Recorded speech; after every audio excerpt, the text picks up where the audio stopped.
محمد رسول الله والذين معه أشداء على الكفار رحماء بينهم تراهم ركعا سجدا يبتغون فضلا من الله ورضوانا سيماهم في وجوههم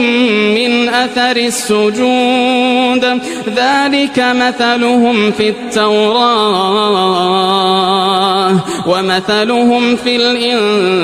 الإنجيل كزرع أخرج شطأه فآزره فاستغلظ فاستوى على سوقه يعجب الزراع ليغيظ بهم الكفار